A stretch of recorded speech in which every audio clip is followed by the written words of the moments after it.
Village Voices in person. But on a night like tonight, with the snow out there, I'm awfully glad we're doing it by video. So welcome everybody. If you don't know me, I'm Trudy Peterson. I coordinate Village Voices for Capitol Hill Village. A couple of things. We'd ask you to mute yourself if you haven't already. And as we go through with the speaker, if you have questions that you're just burning to ask and you're afraid you'll forget them by the end of her talk, please do use the chat. Mary and I will monitor that chat and we'll come back to you, I promise, when the talk is completed. Before I get to that, however, let me talk about the next two Village Voices. The next one is Charles King on Monday, April 13, and it's about the Messiah, which, as you probably know, was actually written for an Easter oratorio instead of a Christmas one as we usually think of. So he's going to talk to us about his book on the Messiah and talk about the Messiah in the context of the age when it was written. And then May 5, on a Tuesday, we have Robin Hinson Jones and in conversation with John Campbell. These two are both retired Foreign Service officers who served in Nigeria.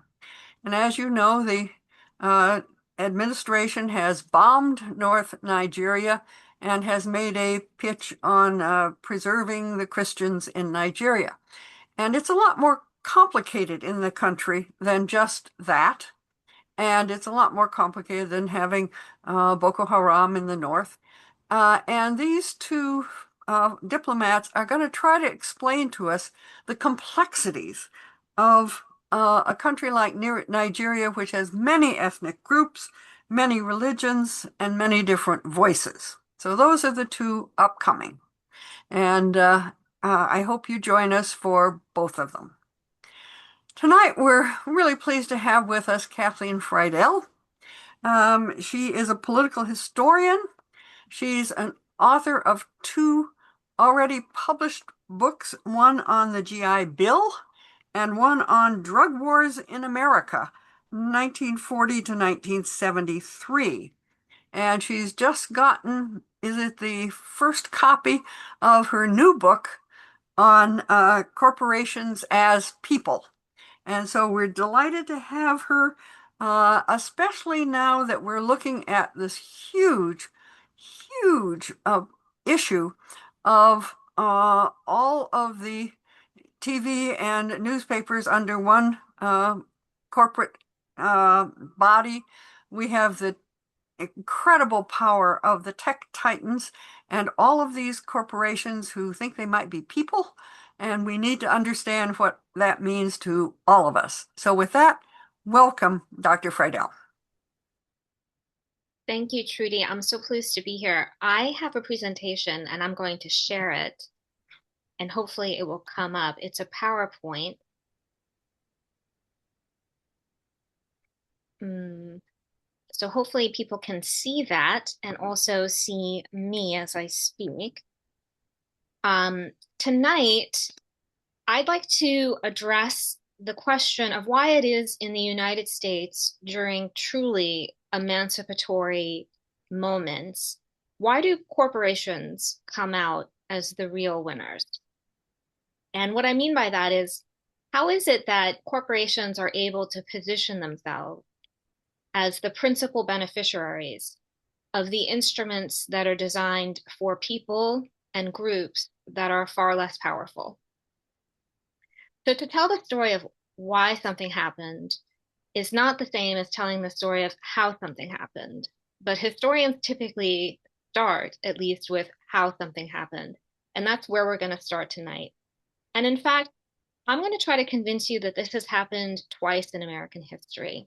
The first round, when corporations were able to position themselves as the beneficiaries of liberal reform, is a very familiar story. And if there are lawyers or students of law in the audience, it will sound very familiar to you, especially. The second round is really my story. It's the story of my book. And in a sense, that's my argument that this has not only happened once in American history, it's actually happened twice. And I find it useful to tell the story of how in both rounds in which corporations were able to position themselves as the beneficiaries of liberal reform, because I think that gives us some leverage to answer the question of why this has happened. But first, let's start with some definitions. What is a corporation? A corporation is an artificial person or a fictive persona.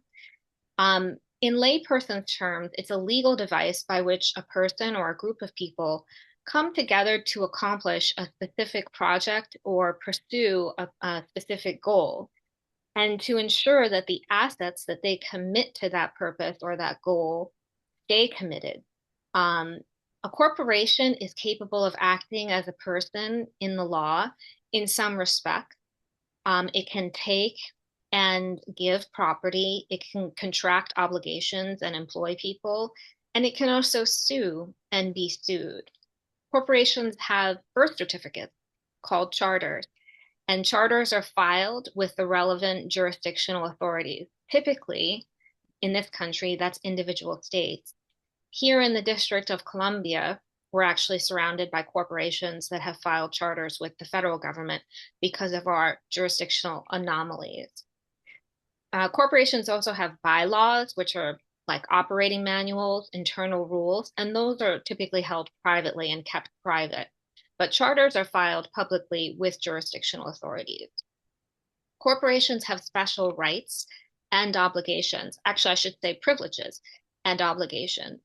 The principal privilege of a corporation and the legal identity distinct from its members is limited liability.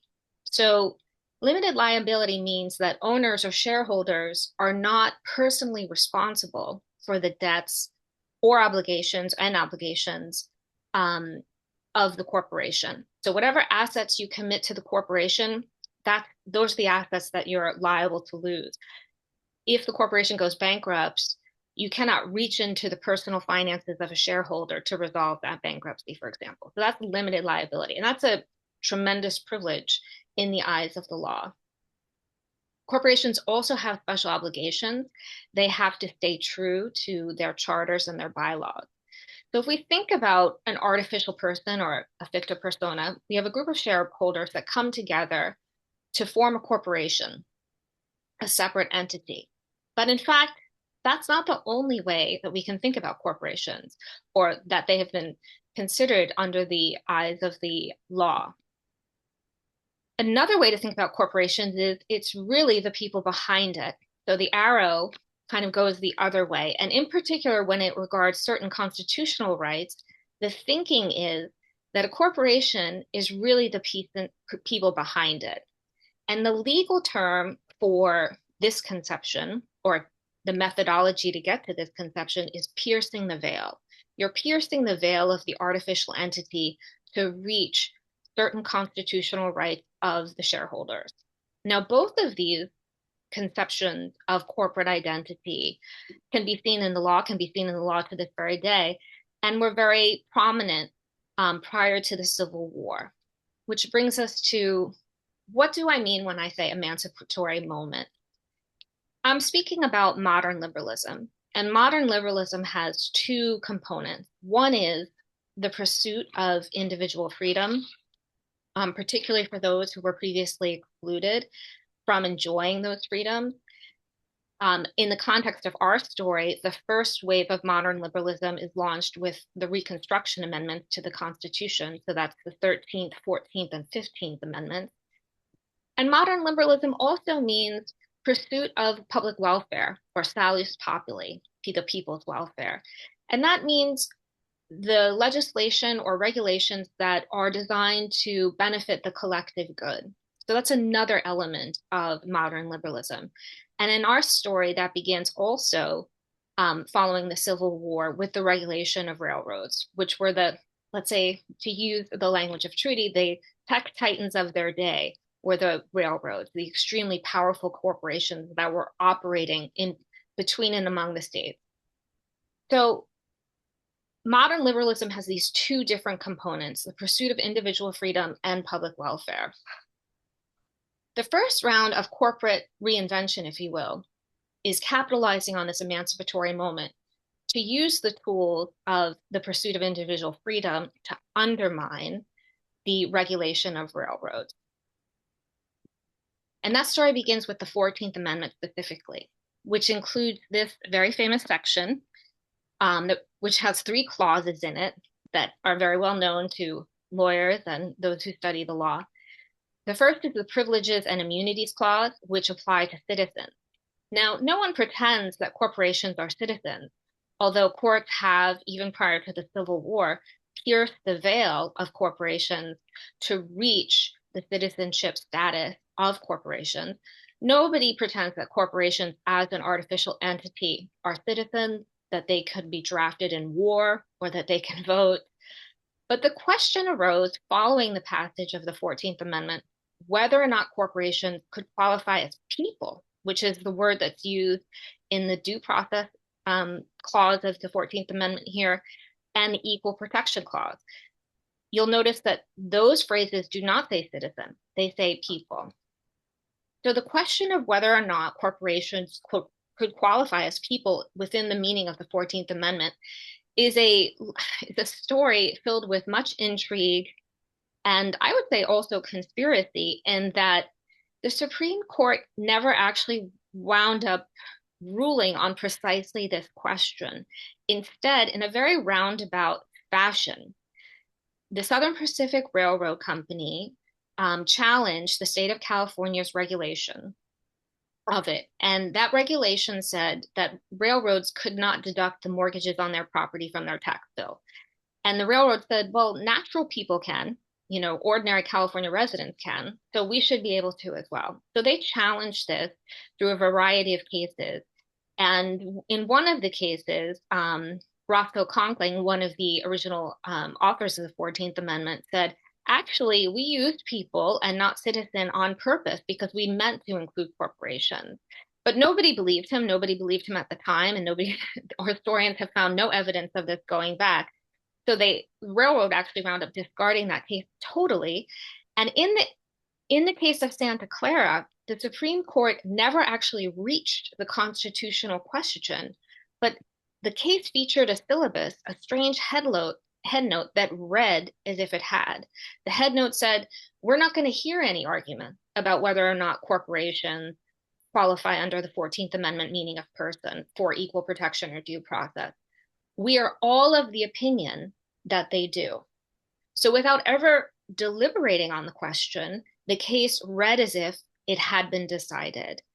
And then, in an even stranger turn of events, Santa Clara and other cases like it build kind of like a Russian nesting dial system of citations, to the point that by 1891, in a separate case, by citing this chain of precedents that go all the way back to Santa Clara, the Supreme Court could say, well, it's well settled that actually that corporations are people within the meaning of the 14th Amendment. Mm. It's pretty remarkable. What happened to the freedmen and women for whom the 14th Amendment was written? Well, the opposite happened. The Supreme Court weakened the Reconstruction Amendments, all of them. I've just focused here on precedents that deal directly with the 14th Amendment, and these aren't even the only ones. They weakened all of the Reconstruction Amendments by adopting very narrow readings of these amendments. No, we said rights, but we meant only federal rights, like the right to hold federal office. No, we said action, but we meant only state action, not the actions of individuals or groups like the Ku Klux Klan. Yes, we said state action, but separate facilities for different races doesn't necessarily mean unequal facilities. So over time, gradually, the 14th Amendment is weakened to the point that it's almost an idle enactment, to use a phrase that's a dissent in one of these cases, an idle enactment. The freedmen and freedwomen who were intended to benefit from this amendment no longer benefited from it. So in this story, the first reinvention of the corporate entity, the key actor here is the federal judiciary. And the tool is selective and certain readings of the 14th Amendment. It's a very clear story with easily identified actors. the tools furnished to pursue individual freedom were wielded by corporate advocates to undermine the regulation of railroads.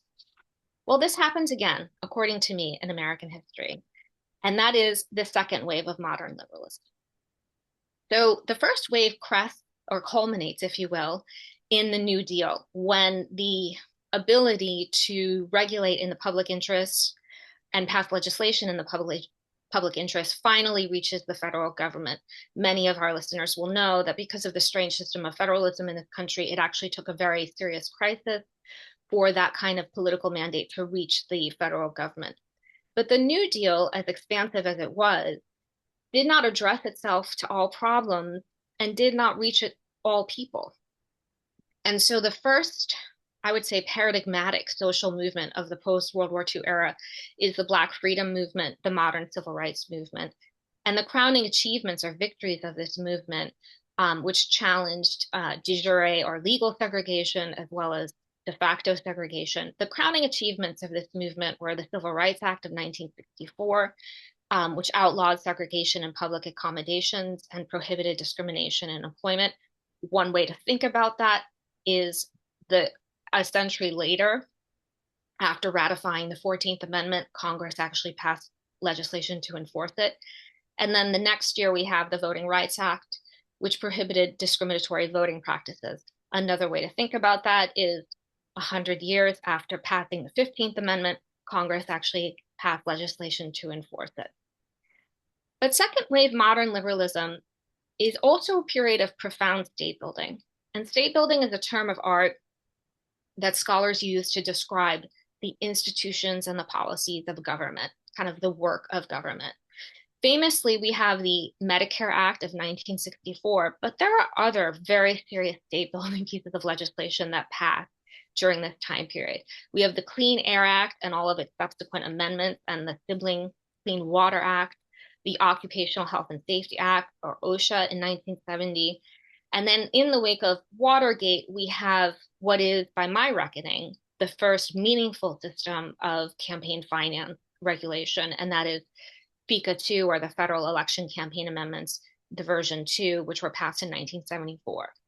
Note that 3 of the 4 of these have Republican presidents signing them, and all of them passed with bipartisan majorities. So this is a consensus, a political consensus, if you will, for this state building project. In the 3 different sections of my book, I tell different stories of what I call corporate identity politics.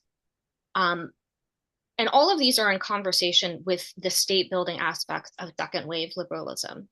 And that is, corporations or corporate advocates use the tools furnished by the social movements of second wave liberalism to undermine the pursuit of the collective good embodied here in these regulatory acts.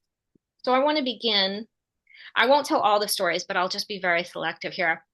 I want to begin with what I call the reinvention of the corporate body, which in the first 2 chapters, I discuss women who are seeking reproductive autonomy, including abortion and tubal ligation, and how that care clashed with the prevailing ethical directives of private nonprofit hospitals, Catholic hospitals. And in the contest between women and Catholic hospitals looking to claim maximum autonomy, women not only came out less free, hospitals came out as more religious. So I'd like to tell that story very briefly. So the governing precedent for Catholic hospitals is actually a DC case. It's because of our jurisdictional anomalies that we got a hearing before the federal court, and that is Bradfield v. Roberts of 1899. And the case found that regardless of the sisters, I think it was the Sisters of Mercy, regardless of the Roman Catholic identity of the shareholders of the corporation itself as an artificial entity has been incorporated as a nonprofit charitable corporation. So it doesn't matter to us who the shareholders are. What matters is the identity of the artificial entity. And as long as it dispenses services to those who qualify, we don't care. We really don't care the religious affiliation of the shareholders.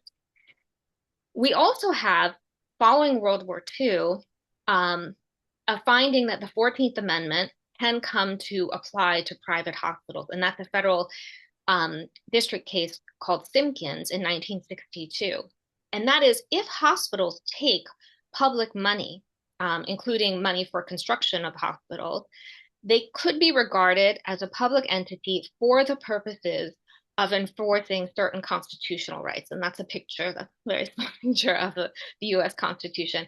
And the term of art here is a finding of state action, or a finding that the hospitals operate under the color of the law, that just by virtue of receipt of public money, including Medicare money, these hospitals can be considered public entities or state action when it comes to enforcing civil rights. Well, that raises the stakes. And it's time to reveal the main actor of my story in the second round of the corporate reinvention. In the first round, it was easy to identify. And both rounds, respond to some features of modern liberalism, and they follow similar dynamic. In the second round, for me, it's Congress that is the crucial actor when it comes to reinventing the corporation. And you can see in the cover of my book, or maybe you can't see, it's barely perceptible, but in the middle of that handshake is a picture of the US Capitol. And actually, maybe it's actually very appropriate that it's difficult to see the US Congress there, because what I found in the various stories I tell is that Congress uses what I call quiet powers, and we're about to see an exercise of those kinds of quiet powers here. So when women were pursuing reproductive autonomy, there's, of course, the very famous case of Roe v. Wade. There was a companion case called Doe v. Bolton. And in Doe v. Bolton, the litigants, the plaintiffs, were challenging burdensome abortion regulations. In Roe v. Wade, they were challenging criminalized abortions. But women also said, well, look, you can make an abortion so hard to get that we actually find it too burdensome. And so in Doe v. Bolton, the Supreme Court agreed with most of what they said, but they kept one feature of Georgia's regulations, and that was a conscience clause. And in the case of the Georgia statute, it applied to not only individual doctors or nurses being able to say, well, because of my religious affiliation, I don't want to perform an abortion or a tubal ligation. It retained the conscience clause as it applied to entire hospitals. And so, as a result of that, the US Conference of Catholic Bishops approached Congress and said, we need a federal conscience clause. And they found Senator Frank Church, a willing advocate for a federal conscience clause. And he put language before the Senate in the next healthcare funding bill that said, nothing about the receipt of public funds requires recognition of a woman's right to abortion or sterilization, which in this case, sterilization usually are referred to tubal ligation. What happened next is very, very interesting, because in no way does the success of this legislation, and it passed the House very easily,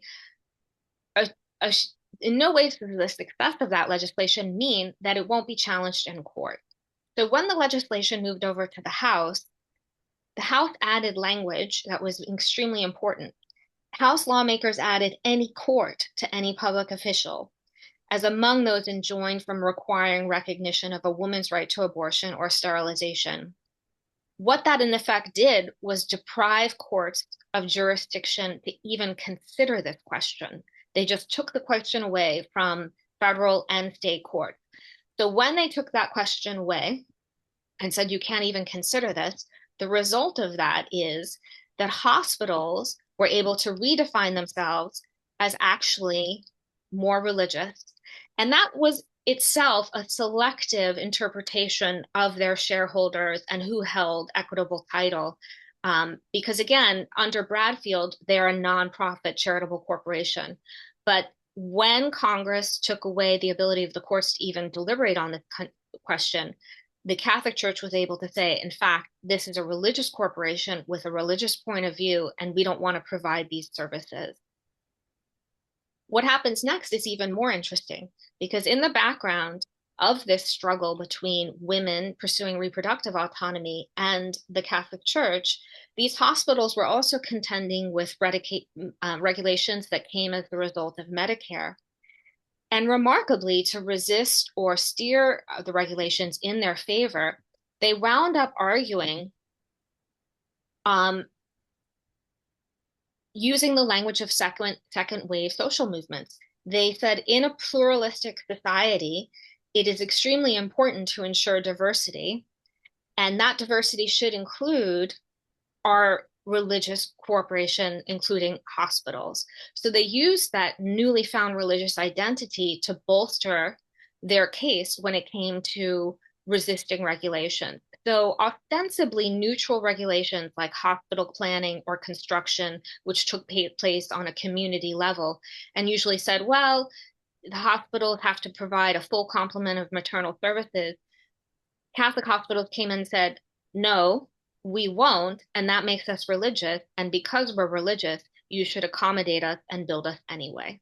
So there's this relationship where you're, on the one hand, benefiting from the language of second wave social movements, and on the other hand, you're using that language to undermine regulation or pursuit of the collective good. I'll briefly mention, I won't talk about but now that I've established the pattern, I'll briefly mention that the middle two chapters discuss public welfare offenses and the evolution of strict liability and vicarious liability as it concerns corporate executives and corporations versus another kind of public welfare offense, which is nonviolent drug offenders. And the bottom line to that story is Congress decided to talk about two things, public welfare offenses. They decided to talk about two things that are different, even though in the law, in the eyes of the law, they are the same, they share similar roots, and they inflicted comparable harm. But I can't leave the subject here tonight before I address corporate political speech, which is maybe the most famous reinvention of the corporate entity. And in contrast to the criminal liability story, here Congress says we're going to talk about things as though they're similar, even when we know they are different. And so this story begins with unions, who pursued very diligently following World War II an organizational right to political speech. And in fact, they were investigated as part of the famous McClellan investigations in the 1950s for campaign violations. And none were found, even though there were instances of corruption that were traced back mainly to the Teamsters. But as a result of the McClellan hearings, Congress passed the Landrum-Griffin Act in 1959. And that required unions to register and file certain information with the federal government. I call it a federal port of call for unions. Now, during the hearings, Andrew Hacker, who was then a professor of government at Cornell, pointed out to Congress that all of the questions that you're asking about unions could be asked about corporations. He says, in effect, the same questions that we have asked about unions, their representative character, have to be asked about corporations. But Congress disregards this call and does not create a federal port of call for corporations. At the very same time, in the wake of Watergate, when Congress passes the federal election campaign amendments, corporations follow unions and establish political action campaign committees, but without facing any of the same burdens of disclosure or consent that unions face as a result of Landrum-Griffin. So when the Supreme Court reviews the federal election campaign amendments, in a case called Buckley v. Vallejo, I would actually join the small number of scholars who argue that that's the first time that corporations are considered to have a constitutional right to political speech. But it's very subtle because it's never discussed and unions are not discussed. Instead, it appears as the standard of review that the court adopts for campaign expenditures. And campaign expenditures is money that is spent in the context of a political contest, but is not under the direct control of the candidate himself or herself. And so the Supreme Court in Buckley v. Vallejo strikes down all limits on campaign expenditures. And in so doing, it adopts a standard of strict scrutiny. And that is the highest standard that is applied to infringements on constitutional rights. And because without even saying or thinking or talking about it, they actually include both unions and corporations in that. They are acknowledging, whether they're explicitly saying it or not, they are acknowledging that corporations have a constitutional right to free speech. So, what does Congress do in this instance? What's the quiet power that they deploy? They know the context is quite different between unions and the burdens they face of disclosure and obtaining consent from their members when it comes to political speech versus corporations. In fact, in the case of Bilotti, which is where most people date the origin of a corporate right to political speech, the SEC, the Securities and Exchange Commission, actually wondered, following Bilotti, when the Supreme Court expounded on, well, corporations have a right to political speech because of course they do, because corporate governance does X, Y, and Z, the SEC actually wondered in one of their publications, well, really, should we adopt some procedures that conform to the assumptions that are actually made in Bilotti? And needless to say, they did nothing of the kind. So what does this tell us about the differences between the second round of corporate identity politics and the first? I want to flag a couple of things about my argument. And the first is the second round can't be summarized solely as corporate personification. I use the phrase corporate identity politics.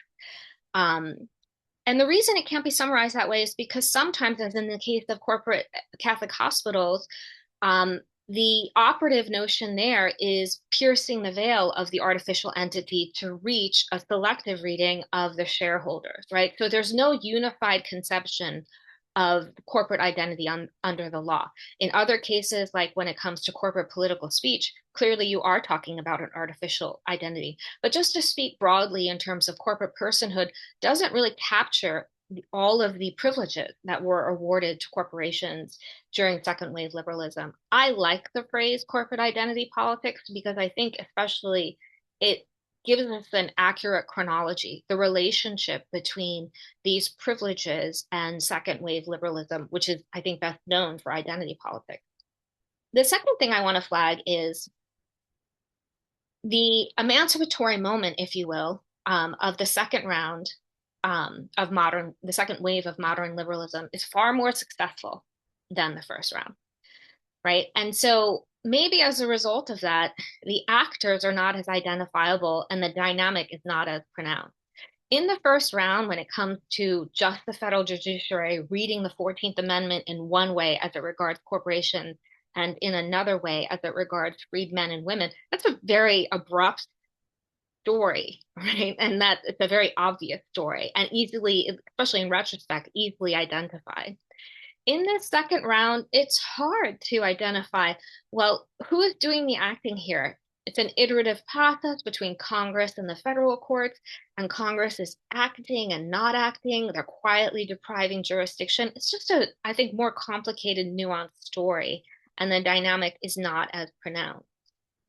The final thing I want to say or flag about the differences is in the first round, you definitely have foot soldiers, right? So when it comes to attacking the rights of freedmen and freedwomen, we have too many foot soldiers, particularly in the states of the former Confederacy, groups like the Ku Klux Klan. And you also have elite who are supporting this particular reading of the 14th Amendment as it applies to the Constitution. But those two groups don't necessarily intersect or interact. During the second round, my story, not only do those groups interact, they're fused together. That is to say, the project of assaulting cultural progress and assaulting the regulation of business is joined together, including organizationally. And that organization is right down the street. It's called the Heritage Foundation. So the Heritage Foundation appears in all of my chapters and in all of my stories. They are the organizational embodiment of the fusion of the cultural assault on progress and the business assault on regulation. And I think the importance of the Heritage Foundation clues us into how I would answer the question I set for us tonight.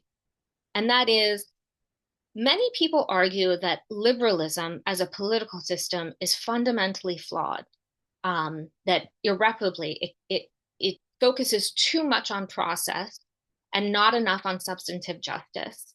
And, if it's created a corporate person, then that's kind of a Frankenstein creation that we should have expected from liberalism. I think, given the importance of heritage to my story, I think we can argue, or at least I would argue, that liberalism has been undermined by powerful organizations, including corporations, more so than its own infirmities made manifest. Second, I would say, in answer to my own question that I posed for us, there is a danger to seemingly neutral language without any real attention to differences in power. In both of our stories, there is this perception of fairness. Well, corporations, they're people too, so of course they should benefit from the 14th Amendment, or what's good for the goose is good for the gander. But unless somebody is being extremely explicit about power, then I think we have to be wary of an excessive preoccupation with fairness or turnabout as fair play.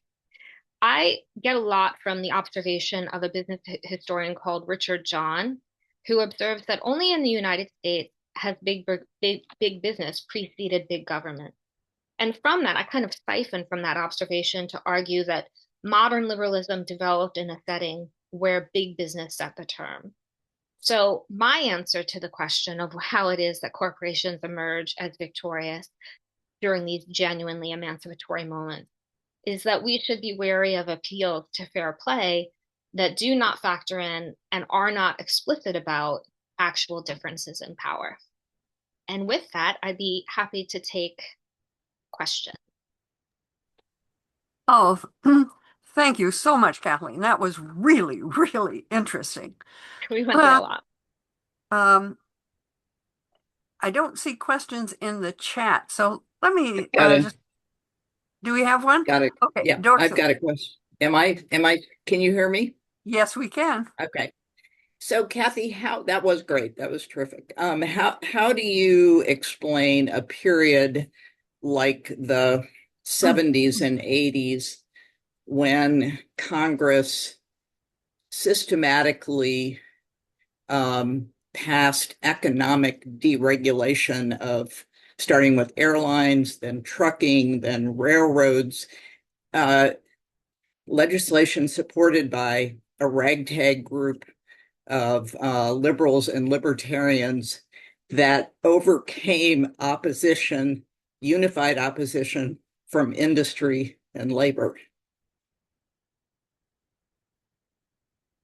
You're on mute. I got you. That actually landed in a place that was different than I thought, Dorothy.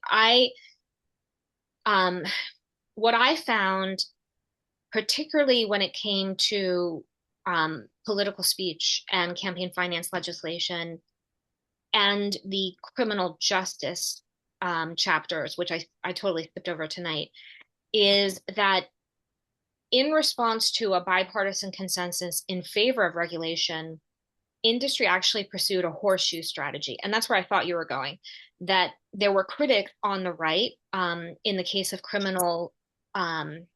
in the case of a federal criminal code and opposition to the federal criminal code. That came from the Heritage Foundation. It also came from the Moral Majority. And it also came from the ACLU.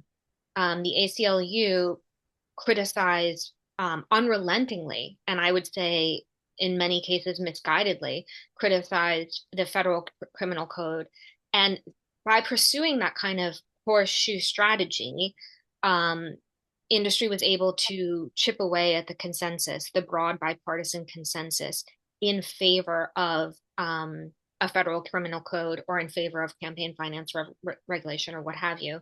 And that's where I thought you were going, but you wound up going somewhere else. And that is that, go ahead, I'm sorry. Yeah. So I'm talking about economic regulation. It was instituted largely in the 1930s. because certain industries were perceived as having natural monopoly or other characteristics that were inconsistent with market competition. And economists built a case over decades, and in the 70s and the 80s, and Jimmy Carter gets a lot of the credit for this. Yeah. Congress systematically undid that, one sector after another. It's a man bites dog story, Yeah. because Yeah. industry and labor were unified in opposing it. You know, you probably know the story at the end. I know this is your expertise, but there was a very serious political coalition in favor of, I'll call it anti-monopoly politics. And that also traces back to the New Deal. And I would say initially, it's the power of that coalition, and particularly Carter's support of that coalition, the anti-monopoly coalition, if you will, that leads to deregulatory legislation. Now, you know, and you don't need me to tell you, that the captains of finance find a lot of value in deregulation as time goes on. So once the deregulation legislation is passed, I think it attracts more allies and more support from those who benefit financially from that deregulation. So that's my best answer, is the success of the anti-monopoly faction, and in particular, the support they received from President Carter. You know, during the 1970s, there was an anti-monopoly hotline. You could call and report what you considered to be monopoly practices. It's a very different world than what we live in today. So that's my best answer to why deregulatory legislation was successful in the 80s and the 70s. Mm-hmm. Other people who want to ask a question? I'm not seeing hands. Mary, do you see any? Yeah. There's someone there. Vera Sisolak? You need to unmute. Sorry. It's actually Bill. Vera's somewhere else on here, but I'm coming in through her email, so her name appears twice. This is really more an observation, and I'd be interested in your reaction to an observation on something you said earlier in your presentation. If I recall correctly, you said that the Civil Rights Act and the Voting Rights Act were effectively Congress creating laws to enforce the 14th and 15th Amendment. But Congress and the courts have literally no power, as we now know, to enforce anything. It is only the executive, through the Department of Justice, that can literally enforce the laws of Congress or the dictates of the courts. And if the executive and the Department of Justice chooses, as is clearly doing, for example, with the release of the Epstein files, to not follow those laws or follow the orders of the courts, then I would argue that your premise that those laws that Congress passed were to enforce the 14th or 15th Amendment are effectively moot.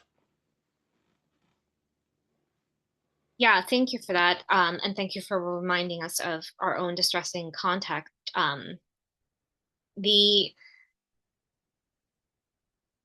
When Congress passed the Civil Rights Act and the Voting Rights Act of 1964 and 1965, what they're doing is giving people a remedy, a path to contest questions in federal court. And so immediately following the Reconstruction Amendments, Congress passed the Civil Rights Act, and the Supreme Court struck it down. It was actually, I think it was listed in that big list that I gave of the slaughterhouse cases and United States versus Cruikshank. These are notorious cases where the Supreme Court narrowed the meaning of the 14th Amendment. When the and Congress in the Reconstruction era said, okay, we are now going to implement this 14th Amendment by barring discrimination, by barring segregation in public accommodations and public transport. When Congress struck that down and said, no, in fact, the 14th Amendment doesn't apply to private actors like, train carriers or anything like that. When Congress struck that down, what they were doing was saying, if you are a victim of discrimination in any of these settings, you now have to appeal to your state court, to your state jurisdiction and your state courts. And needless to say, the states throughout the South were hostile to any such appeals, right?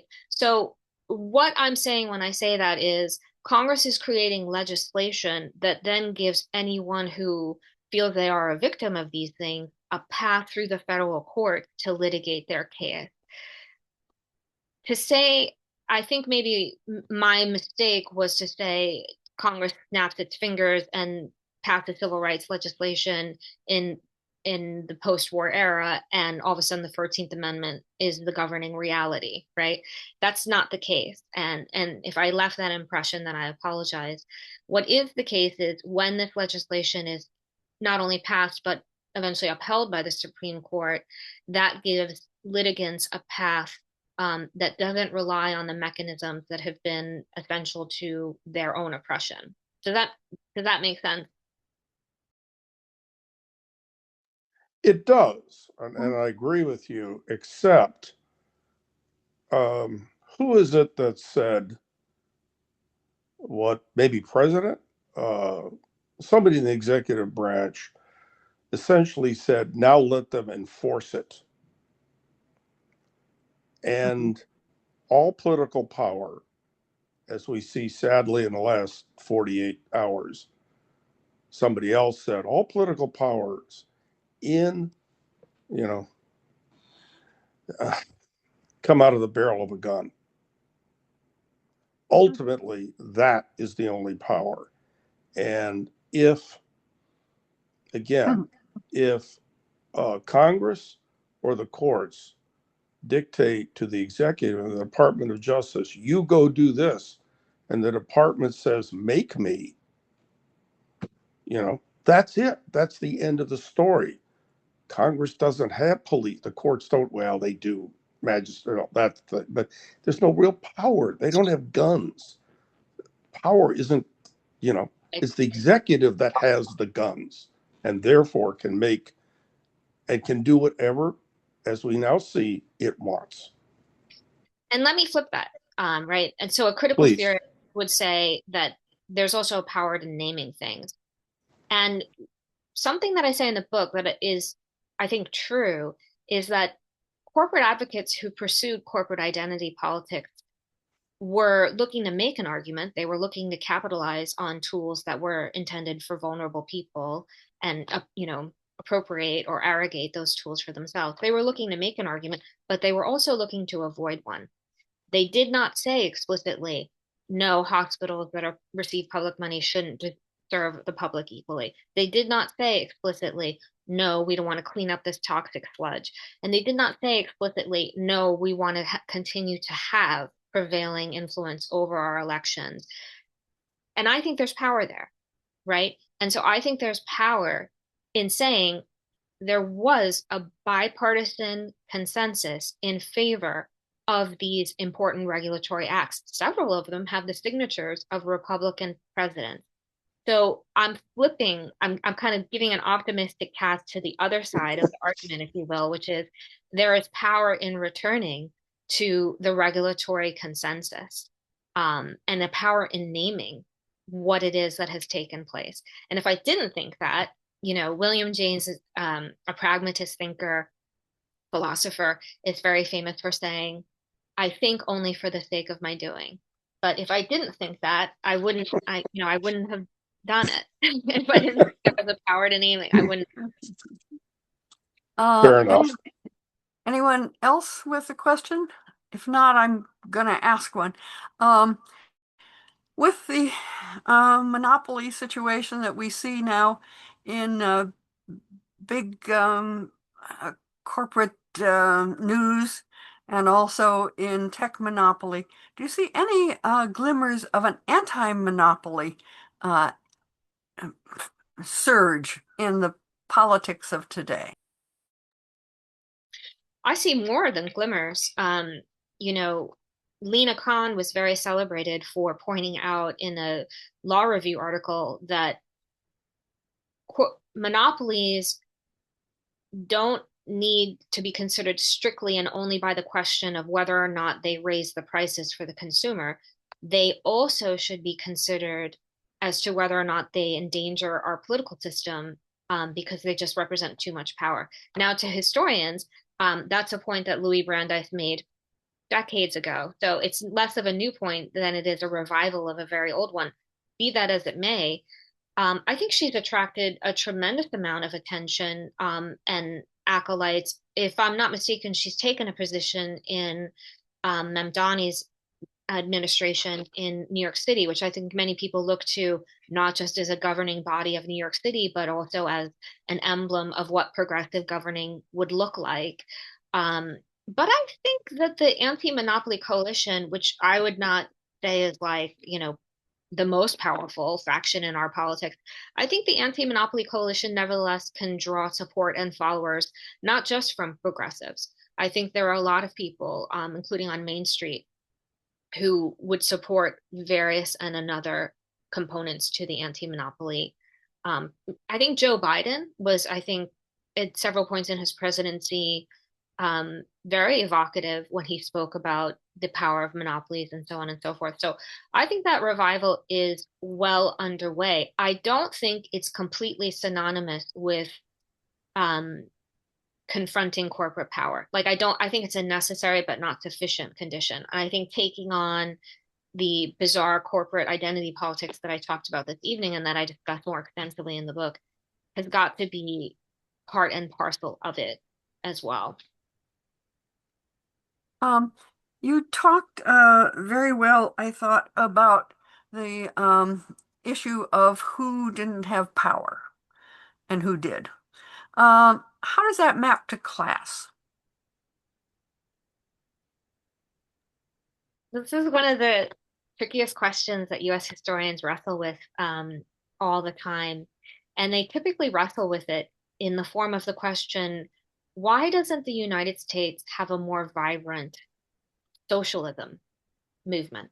Now, I just mentioned the Mamdani administration. I mean, there is a revival of people who call themselves democratic socialists, and model themselves after political parties in Europe that I call social democrats. So we're really getting into the finer points of linguistic things here. But I think historically speaking, the United States is a comparatively weaker labor movement and a comparatively weaker socialist political party as a result.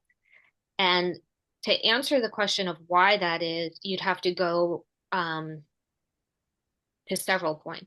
One is the ability of corporations and powerful people to use cultural difference to divide working people. That's something that I discuss in this book, but I think it's even more pronounced in the turn of the 20th century, when economic populists were able to unite whites and blacks in the South. We had Jim Crow movements. We had a legal segregation that was endorsed by the Supreme Court in Plessy v. Ferguson. But the Ku Klux Klan was actually dying out, and it was revived at the turn of the 20th century. And lynchings also rose at an astonishing rate. And many historians would cap this kind of resurgence, if you will, of white nationalism with the film Birth of the Nation, which was premiered in 1913. So at a period in US history where elsewhere in the world, powerful social movements were participating in legislative bodies, the courts in the United States still held on to the notion that unions were a form of conspiracy, or else they issued injunctions against them, right? So there was a bizarre vulnerability, because of our unique legal heritage. There was a bizarre vulnerability that unions had legally, and they struggled for a very long time to get secure footing, but they also struggled for membership, and that is because working class people are able to be divided along questions of religion, race, and gender so readily because we have such a diverse society, and those bonds, can be fractured, and we see today they remain fractured. That's a very thumbnail sketch of what is a question that has preoccupied generations of historians. But I would say there is the unique legal doctrines at the turn of the 20th century that prevailed in US courts, and the divisive politics that were exploited by powerful corporations. In fact, Frances Fitzgerald, who's a journalist familiar to many of you, I'm sure, wrote a biography of Billy Sunday, where she argued that Carnegie funded Billy Sunday and this religious revival, and the kind of politics that Billy Sunday pursued precisely to claim the loyalties of coal miners, in this case, but working class Americans more broadly speaking. And so, the wages of whiteness, in the words of W.E.B. Du Bois, and that is to say, the satisfaction that white working people derived from Jim Crow paid more than the wages of union solidarity. Rudy, Yes, can I? sure. Yeah, I just want to, Kathleen mentioned Lena Khan, and so I cannot, I cannot not say, I would not hang your hat on Lena Khan. Lena Khan, I think, was a disaster of an FTC chair. She has a maverick view of competition policy. The United States has had a strong economy in part because we've had very good people at the Department of Justice and the FTC overseeing competition policy.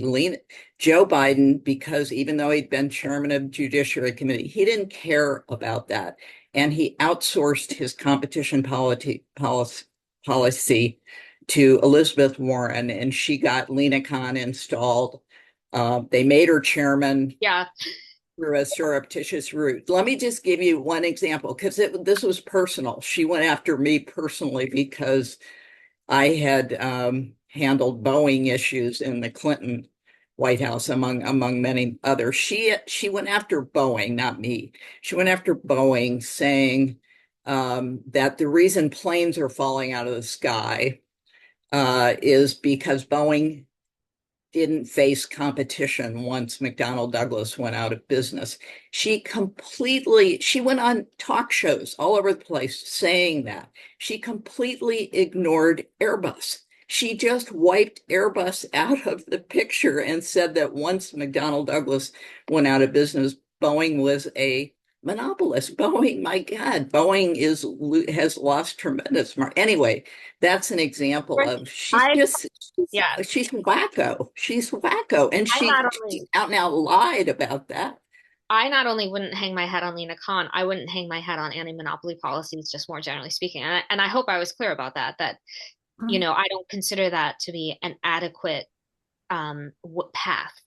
And I did mention that Lena Khan, what was received as a unique contribution on her part was, to my eyes, just a revival of the thinking that Louis Brandeis had, a century ago.